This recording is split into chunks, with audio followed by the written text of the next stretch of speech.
नमस्कार सभी को। आप सभी का एक बार फिर से आपके अपने स्टडी मेंटर यूट्यूब चैनल पर हार्दिक स्वागत है। आज हम एजुकेशन साइकोलॉजी का जो अंतिम चैप्टर है, शिक्षा में मनोवैज्ञानिक प्रयोग, ये आपके सामने प्रस्तुत करने जा रहे हैं। इस चैप्टर के साथ ही साइकोलॉजी की जो अपनी पीडी पाठक द्वारा रचित पुस्तक है वो कंप्लीट हो जाएगी। तो इसमें हम सबसे पहले देखते हैं मनोवैज्ञानिक प्रयोगों का इतिहास व इसका महत्व है। शिक्षा मनोविज्ञान की विभिन्न पद्धतियों में प्रयोगात्मक पद्धति का अत्यंत महत्वपूर्ण स्थान माना जाता है। इस दिशा में सबसे पहला जो कदम उठाया गया है वो जर्मनी के मनोवैज्ञानिक विलियम वुंट महोदय ने उठाया है। विलियम वुंट महोदय ने 1879 में जो लिप्जिंग नगर है उसमें प्रथम मनोवैज्ञानिक प्रयोगशाला स्थापित करके न केवल शिक्षा मनोविज्ञान में प्रयोगात्मक पद्धति पर बल दिया, अपितु इस विज्ञान के क्षेत्र में इन्होंने क्रांति उत्पन्न कर दी थी। इस क्रांति को इंग्लैंड के सर फ्रांसिस गॉल्टन ने, अमेरिका से जेम्स कैटल ने और इटली में फेरारी ने आगे बढ़ाया है। समय की गति के साथ इस क्रांति का क्रमशः विकास होता चला गया, जिसके फलस्वरूप आज हमें विभिन्न प्रकार के मनोवैज्ञानिक प्रयोग जो हैं वो दृष्टिगत होते हैं, जैसे कि वैयक्तिक परीक्षाएं मतलब इंडिविजुअल टेस्ट, सामूहिक परीक्षाएं ग्रुप टेस्ट, बुद्धि परीक्षाएं इंटेलिजेंस टेस्ट और ज्ञान परीक्षाएं अचीवमेंट टेस्ट, अभिरुचि मतलब एप्टीट्यूड टेस्ट, ये सभी इसके अंतर्गत आते हैं। फिर आगे हम देखें मनोवैज्ञानिक प्रयोगों में मुख्य कार्य पर प्रकाश डालते हुए एनेस्टेंसी महोदय ने लिखा है कि आधार रूप में मनोवैज्ञानिक प्रयोगों का कार्य है वो कौन सा है कि व्यक्तियों में पाई जाने वाली विभिन्नताओं या एक ही व्यक्ति में विभिन्न अवसरों पर होने वाली प्रतिक्रियाओं का माप करना। आगे हम देखें, इस कथन से यह बात तो स्पष्ट हो जाती है कि शिक्षक के लिए मनोवैज्ञानिक प्रयोगों का सबसे अधिक महत्व है। छात्रों की व्यक्तिगत विभिन्नताओं और विभिन्न परिस्थितियों के प्रति उनकी प्रतिक्रियाओं से अनभिज्ञ रहकर वह अपने कार्य को कुशलता से संपन्न नहीं कर सकता। इसी बात को ध्यान में रखकर प्रसिद्ध मनोवैज्ञानिक प्रयोगों के कुछ उदाहरण हम आपके सामने प्रस्तुत करने जा रहे हैं। मनोवैज्ञानिक प्रयोगों के उदाहरण में पहला है सोने व जागने के समय विस्मरण। इसमें प्रयोगकर्ता जो है वो है जेनकिंस और डेलन बैच, और इस प्रयोग का जो उद्देश्य है वो है सोने और जागने के समय विस्मृति मतलब भूलने की जो गति है उसकी तुलना करना, कि सोने के समय हम कितना जल्दी भूलते हैं और जागते हुए हम उस चीज़ को कितना जल्दी भूलते हैं। फिर है प्रयोग की अवधि। 4 अप्रैल 1924 मतलब 1924 से लेकर 7 जून 1924 तक इस प्रयोग की अवधि तय की गई। फिर इसमें जो प्रयोज्य है वो क्या था, प्रयोग जो है वो कॉलेज की उच्च कक्षाओं में अध्ययन करने वाले 2 छात्रों के ऊपर किया गया।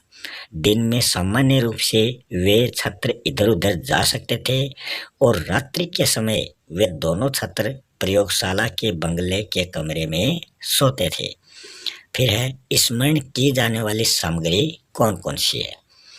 स्मरण की जाने वाली सामग्री टाइप की हुई निरर्थक शब्दों की 8 सूचियां होती थी। प्रत्येक सूची में 10 शब्द शामिल किए जाते थे और प्रत्येक शब्द के 3 अक्षर इस प्रकार थे, व्यंजन, स्वर, व्यंजन, जैसे कि वैफ, लोम, सेव। तो ये उसमें 3 सारणियाँ थी, 8 अनुसूचियाँ थी और प्रत्येक सूची में 10 शब्द थे और प्रत्येक शब्द के 3 अक्षर काम में लिए जाते थे। फिर है स्मरण करने की विधि। प्रत्येक छात्र को सूचियां और उनके शब्द एक क्रम में दिखाए गए और उसे प्रत्येक शब्द जो है वो 7 सेकेंड तक दिखाया गया। उसके बाद में उस शब्द को गायब कर दिया। उसको देखने के तुरंत बाद ही उसने जोर से बोलकर उस शब्द का उच्चारण किया। किसने? उन 2 छात्रों ने जिस पर यह प्रयोग चल रहा था। इस क्रिया को उस समय तक जारी रखा गया जब तक उसको सब सूचियों के सब शब्द याद नहीं हो गए। फिर अगला बिंदु है याद करने का समय। छात्रों को सूचियों के शब्दों को याद करने के लिए प्रतिदिन 2 अवसर दिए जाते थे। पहला अवसर प्रातःकाल 8 और 10 बजे के बीच, 8 से लेकर 10 बजे के बीच में, और दूसरा अवसर था वो रात्रि के समय 11:30 बजे से 2 बजे के बीच में। फिर है स्मरण की परीक्षा। छात्रों की प्रतिदिन यह जानने के लिए परीक्षा ली जाती थी कि उनकी सूचियों में कितने शब्द स्मरण थे। यह परीक्षा शब्दों के स्मरण किए जाने के बाद निश्चित समय पर 4 बार ली जाती थी। यह समय स्मरण किए जाने के बाद था 1 घंटा, 2 घंटा, 4 घंटे और 8 घंटे। तो ये 4 बार ये कार्य होता था। फिर इसका जो रिजल्ट है, जो परिणाम है, वो क्या होता था? प्रयोगकर्ता ने अपने प्रयोग के आधार पर उन दोनों छात्रों के संबंध में परिणाम निकाले हैं। तो इसमें सब्जेक्ट जो प्रयोज्य है, अवधियां दे दी, 4 अवधि दी है, 1 घंटा, 2 घंटा, 3 घंटा और 4 घंटा। फिर सब जो अवधि हैं, चारों अवधि हैं, उनका औसत आगे दिया गया है। इसमें 2 छात्र थे, एक तो क छात्र था और दूसरा ख छात्र था। तो इसमें स्लीप वॉकिंग, स्लीप वॉकिंग, इस प्रकार से ये समय निर्धारित किया गया और अंत में ये एवरेज इसका दिया गया। फिर निष्कर्ष के रूप में हम क्या कहेंगे कि जो प्रयोगकर्ताओं ने अपने प्रयोग और उसके परिणामों के आधार पर 2 निष्कर्ष निकाले हैं। पहला तो यह है कि दिन की अपेक्षा रात्रि के समय याद करने में अधिक समय लगता है, और दूसरा निष्कर्ष यह है कि जागृत अवस्था की अपेक्षा सुप्तावस्था में विस्मरण की गति जो है वो धीमी होती है। तो ये हमने इस प्रयोग के आधार पर देख लिया है। अब हम दूसरा प्रयोग देखने जा रहे हैं। ये जो प्रयोग है ये अधिक सीखने का धारण शक्ति पर क्या प्रभाव पड़ता है उसके संबंध में दिया गया है। इसमें जो प्रयोग करता है वो है WCF क्रंगर महोदय। इसके प्रयोग का जो उद्देश्य है वो है धारण शक्ति पर अधिक सीखने के प्रभाव को निश्चित करना। इसकी जो अवधि है, जो टाइम पीरियड है, वो 1 महीने का है और इसमें जो प्रयोज्य है, जो विषय है, वो कॉलेज में अध्ययन करने वाले 20 छात्र हैं और स्मरण की जाने वाली जो सामग्री है वो है, स्मरण की जाने वाली सामग्री 12 संज्ञाओं की सूचियां थी और प्रत्येक छात्र के लिए अलग सूची का प्रयोग किया गया था। प्रत्येक संज्ञा में केवल 4 या 5 अक्षर थे, जैसे कि बर्न, लंप, ट्री, चैन। फिर है स्मरण करने की विधि। प्रत्येक छात्र को संज्ञाओं की सूची जो है वो सदैव एक क्रम में दिखाई गई। उसको सूची का प्रत्येक शब्द 2 सेकेंड तक दिखाया गया था। पहली बार उसने शब्दों को देखकर उनका उच्चारण किया और दूसरी बार उसे पहला शब्द दिखाकर दूसरा, फिर दूसरा शब्द दिखाकर तीसरा और इसी प्रकार अन्य शब्द दिखाकर उससे आगे का शब्द बताने के लिए कहा गया था। इस क्रिया को उस समय तक जारी रखा गया जब तक कि उसको सूची के सब शब्द याद नहीं हो गए। जब वह सब शब्दों को एक बार में बताने में सफल हो गया तब यह समझ लिया गया कि उसे वे सब शब्द याद हो गए हैं। फिर है अधिक सीखना। क्रुगर महोदय ने छात्रों द्वारा शब्दों को अधिक याद किए जाने के लिए दो विधियां अपनाई। डेढ़ी बार याद करना और दूनी बार याद करना। डेढ़ी मतलब 1.5 गुना बार और दुगुना मतलब 200%। उदाहरण के रूप में यदि एक छात्र एक सूची के शब्दों को 10 बार में याद कर लेता था तो उसे उनको 5 बार या फिर 10 बार और याद करने के लिए कहा जाता था।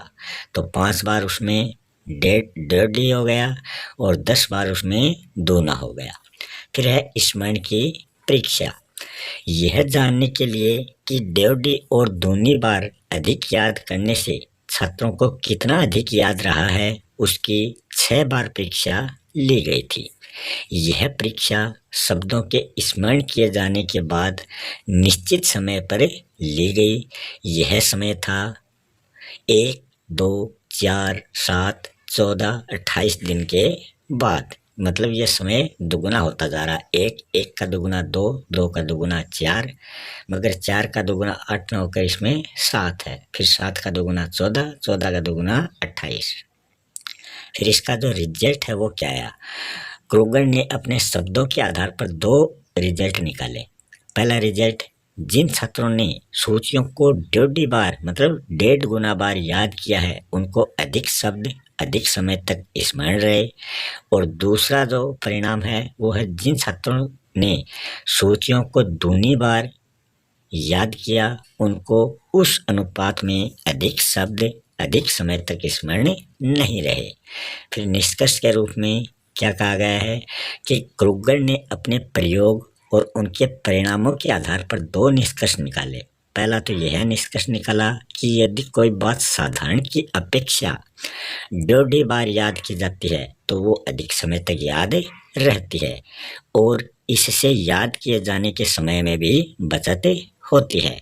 और दूसरा यह निष्कर्ष निकाला कि यदि कोई बात दूनी बार याद की जाती है तो उसका कोई विशेष परिणाम नहीं होता है, क्योंकि याद किए जाने में जितना अधिक समय व्यय किया जाता है उसके अनुपात में स्मरण कम होता है। फिर हम तीसरा प्रयोग देखते हैं जो सहयोग व प्रतिद्वंदिता पर आधारित है।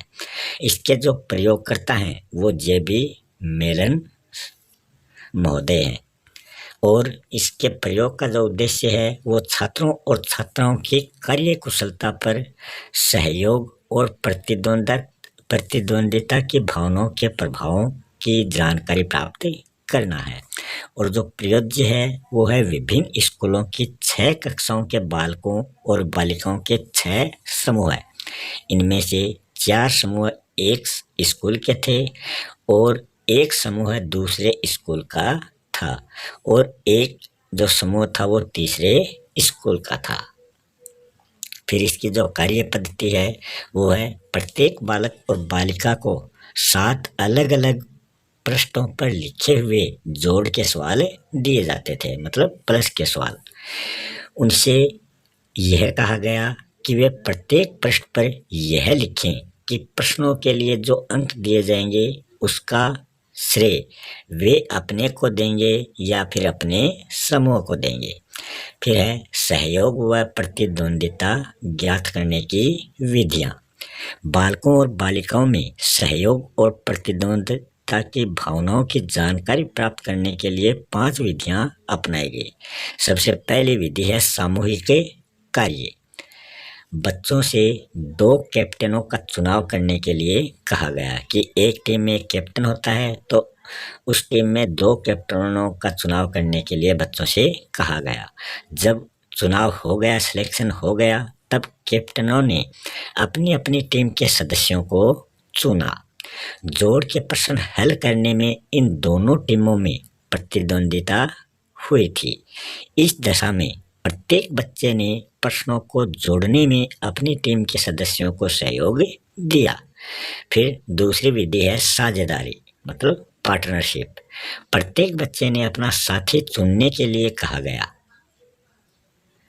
उससे अपने साथी को सहायता देने और अपने पृष्ठों पर उसका नाम लिखने के लिए कहा गया। इस दशा में बच्चों में सहयोग की पर्याप्त भावना उत्पन्न हुई थी। तीसरी विधि है बालकों व बालिकाओं के समूह है। सब बच्चों के दो समूह बनाए गए, एक समूह बालकों का और दूसरा समूह बालिकाओं का बनाया गया। इस दशा में दोनों समूह के पारस्परिक प्रतिद्वंदिता व्यक्त की, पर प्रत्येक बालक और बालिका ने अपने समूह के सदस्य की अनिवार्य रूप से सहायता की। अगली चौथी विधि है ऐच्छिक समूह।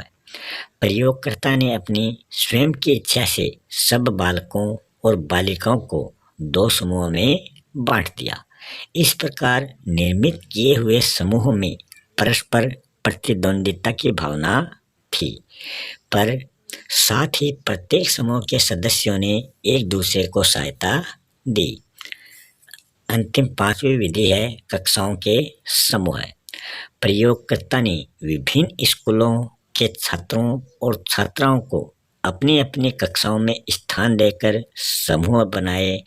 इस दशा में प्रत्येक बच्चे ने अपनी कक्षा के बच्चों को प्रश्नों को जोड़ने में सहयोग दिया। फिर इसका क्या रिजल्ट निकला? प्रयोगकर्ता ने अपने प्रयोग के आधार पर निम्नलिखित परिणाम निकाले। वो परिणाम कौन से हैं? एक साइड में है दिया गया सहयोग, ये पांचों विधियां हैं। फिर है पृष्ठों पर लिखे जाने वाले नाम स्वयं अपने और समूह के सभी प्रतिशत में दिए गए हैं। तो ये पांचों विधियां भी यहाँ दी गई हैं और पूरा 100% होता है। तो यहाँ 56 और 44 दोनों मिलकर 100% है। फिर निष्कर्ष के रूप में हम क्या कहेंगे कि प्रयोगकर्ता ने अपने प्रयोग और उसके परिणामों के आधार पर 3 निष्कर्ष निकाले।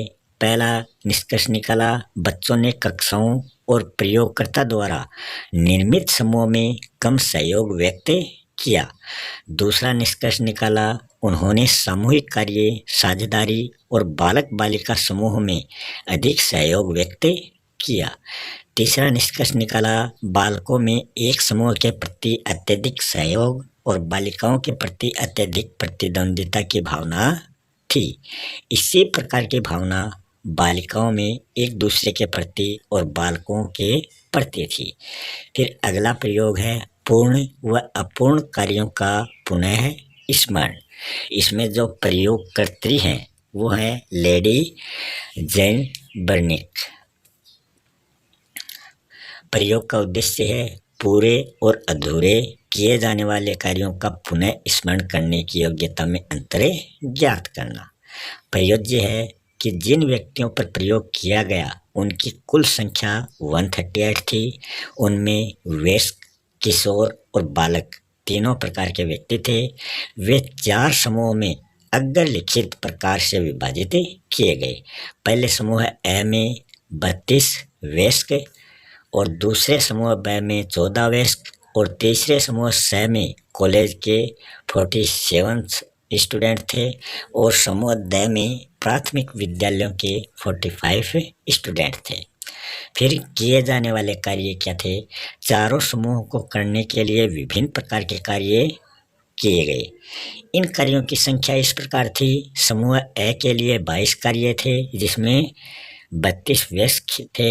समूह ब के लिए 20 कार्य थे जिसमें 14 वयस्क थे और समूह स के लिए 16 कार्य थे जिसमें कॉलेज के 47 विद्यार्थी थे और समूह द के लिए 18 कार्य थे जिसमें प्राथमिक विद्यालयों के 45 छात्र थे। फिर है कार्यों के प्रकार। प्रारंभिक कार्य जो है वो सरल और रोचक थे। वे क्रमशः कठिन और अरुचिकर होते चले गए कि शुरुआत में साधारण सरल कार्य और बाद में धीरे धीरे कठिन कार्य आते गए। सब कार्य एक दूसरे से भिन्न थे। वयस्कों और छात्रों के लिए भी भिन्न प्रकार के कार्य यहाँ प्रकट किए गए थे। वयस्कों के लिए कार्य थे मिट्टी में किसी पशु की आकृति बनाना, कागज के पूरे शीट पर गुणा के चिन्ह बनाना, 55 में 17 तक की उल्टी गिनती गिनना, पहेलियां हल करना, कैसे शुरू होने वाले 12 नगरों के नाम बताना, माला पिरोना, ड्राइंग की आधी आकृति को पूरा करना, आदि कार्य जो थे वो वयस्कों के लिए थे। फिर छात्रों के लिए जो कार्य थे वो थे अलग अलग कागजों पर लिखे हुए प्रश्नों के उत्तर देना और आदेशानुसार आकृतियां बनाना, छात्रों को अपने उत्तरों को दिए हुए कागजों पर लिखना और उन्हीं पर आकृतियां बनाना। फिर है कार्यों को करने का क्या समय था। वयस्कों, किशोरों और बालकों को दिए जाने वाले अधिकांश जो कार्य थे वो 3 से 5 मिनट के में किए जा सकते थे। तो ये इसका समय था 3 से 5 मिनट। केवल कुछ ही कार्य ऐसे थे जिनको 2 मिनट से कम समय में समाप्त किया जा सकता था। फिर इसकी कार्य पद्धति है। सब वयस्कों और छात्रों को निर्धारित कार्यों में से केवल आधे कार्यों को करने की आज्ञा दी गई थी। शेष आधे कार्य अधूरे करवा कर छुड़वा दिए गए थे। ऐसा उनसे सहसा नया कार्य शुरू करने के लिए कहकर किया गया। उन्हें अधूरे कार्यों को पूरा करने की आज्ञा नहीं दी गई थी। उनको न तो ये मालूम होने दिया गया कि उनसे कार्यों को अधूरा क्यों छुड़वा दिया गया था और न यह कि उनसे अधूरे कार्यों को पूरा करवाया जाएगा या नहीं। उनसे कार्यों को अधिकतर उस समय अधूरा छुड़वाया जाता था जब वे उनको करने में सबसे अधिक व्यस्त होते थे। वे जिन कार्यों को पूरा या अधूरा करते थे, अर्थात वे जिन वस्तुओं को पूरी या अधूरी बनाते थे, उनको उनके सामने से हटाकर दराज में बंद कर दिया जाता था ताकि वे उनको फिर से देखकर याद न कर लें।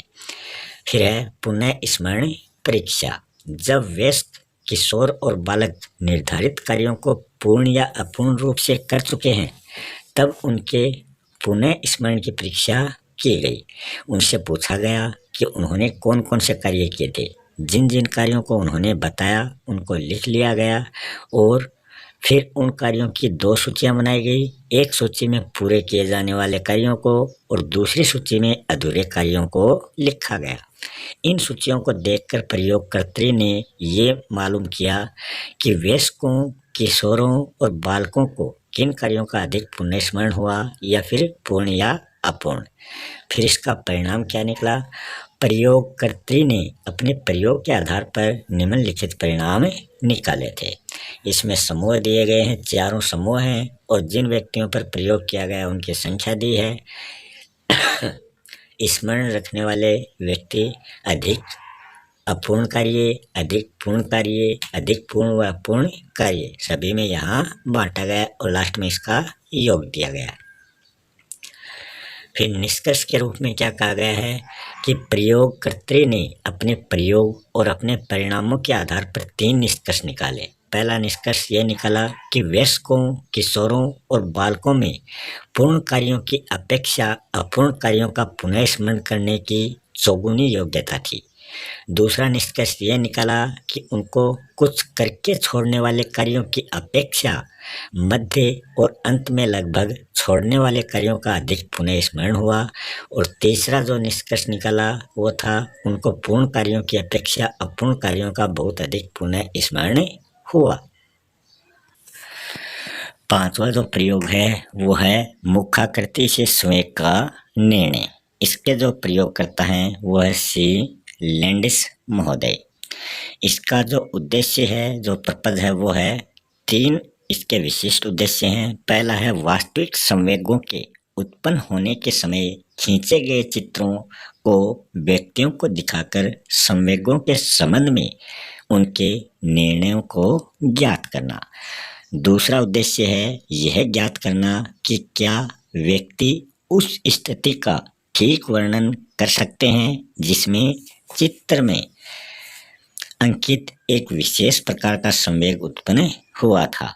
तीसरा उद्देश्य है यह ज्ञात करना कि व्यक्ति वास्तविक स्थिति में उत्पन्न होने वाले संवेग की अधिक अच्छी व्याख्या कर सकते हैं या काल्पनिक स्थिति में उत्पन्न होने वाले संवेग की। इसका जो प्रयोज्य है वह अमेरिका के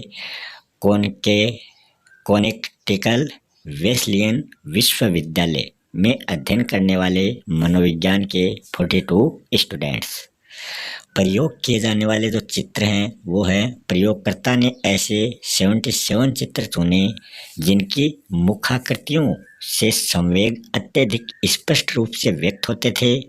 इनमें से 56 चित्र जो हैं वो वास्तविक परिस्थितियों में उत्पन्न होने वाले संवेगों को, और 21 जो चित्र हैं वो काल्पनिक परिस्थितियों में उत्पन्न होने वाले संवेगों को व्यक्त करते थे। ये सब चित्र 11 मनुष्यों और 11 स्त्रियों के थे। इनको काटकर इतना छोटा कर दिया गया था कि केवल सिर और कंधे ही दिखाई देते थे। चित्रों को एक निश्चित क्रम में प्रोजेक्टर की सहायता से पर्दे पर दिखाया गया। फिर है छात्रों को आदेश। प्रत्येक छात्र को एक कार्ड दिया गया, उस पर चित्रों की संख्या 1 से लेकर 77 तक उसी क्रम में छपी हुई थी जिस क्रम में वे दिखाए गए थे। प्रत्येक चित्र संख्या के आगे 3 खाने, 3 बॉक्स थे। कार्ड पर छात्रों के लिए अग्र लिखित आदेश छपे हुए थे कि पर्दे पर प्रत्येक चित्र को ध्यान से देखिए और ये मालूम कीजिए कि मुख की आकृति किस संवेग या भावना को व्यक्त करती है। इस संवेग या भावना को पहले खाने में लिखना है। फिर यह अनुमान लगाना है कि वह संवेग किस परिस्थिति में उत्पन्न हुआ था। इस परिस्थिति को दूसरे खाने में लिखना है और तीसरे खाने में अपने इन दोनों मतों के संबंध में अपने निश्चय का प्रतिशत लिखना है। फिर इसका परिणाम जो है वो क्या निकला। प्रयोगकर्ता ने अपने प्रयोग के आधार पर 7 परिणाम निकाले। पहला परिणाम, छात्रों ने सब मुखाकृतियों से व्यक्त होने वाले संवेगों को मुख्य रूप से 4 प्रकार का बताया: हर्ष, दुख, मातृत्व और आश्चर्य। कुछ छात्रों ने एक मुखाकृति से व्यक्त होने वाले संवेगों को 2 विरोधी नाम बताए। फिर अधिकांश छात्रों ने सब संवेगों को उत्पन्न करने वाली केवल 4 परिस्थितियां बताई थी: सुखद, दुखद, धार्मिक और मातृत्व। 20% से अधिक छात्रों ने 8 चित्रों के संवेगों को 2 विरोधी नाम दिए थे: सुखद और दुखद। एक चित्र में व्यक्त होने वाले संवेग का कारण 46% छात्रों ने सुखद परिस्थिति और 49% छात्रों ने दुखद परिस्थिति बताई थी। वास्तविक परिस्थितियों के कारण उत्पन्न होने वाले संवेगों में से केवल 31% संवेग ठीक बताए गए थे। काल्पनिक परिस्थितियों के कारण उत्पन्न होने वाले संवेगों में से केवल 28% संवेग ठीक बताए गए थे। फिर निष्कर्ष के रूप में यही कहा जाता है कि प्रयोगकर्ता ने अपने प्रयोग और उसके परिणामों के आधार पर यह निष्कर्ष निकाला कि चित्र की मुखाकृति को देखकर वास्तविक संवेग को बताना कठिन है। इसे जानने के लिए मुखाकृति के अलावा कुछ अन्य बातों का भी ज्ञान होना जरूरी है, जैसे कि संवेग अनुभव करने वाले व्यक्ति को व्यवहार, उसके शारीरिक हाव भाव, उसके द्वारा बोले जाने वाले शब्द और संवेग को उत्पन्न करने वाली परिस्थिति। तो इस प्रकार ये 49 नंबर का जो चैप्टर है वो यहीं समाप्त हो चुका है। अगर आपको वीडियो अच्छा लगे तो वीडियो को लाइक करें, और अगर इस चैनल पर नए हैं तो इस चैनल को सब्सक्राइब करना ना भूलें। अपने दोस्तों के साथ चैनल को शेयर ज़रूर करें और अपने अमूल्य सुझाव भी आप कमेंट बॉक्स में दे सकते हैं। मिलते हैं नेक्स्ट वीडियो में एक नए टॉपिक के साथ। तब तक के लिए जय हिंद, जय भारत।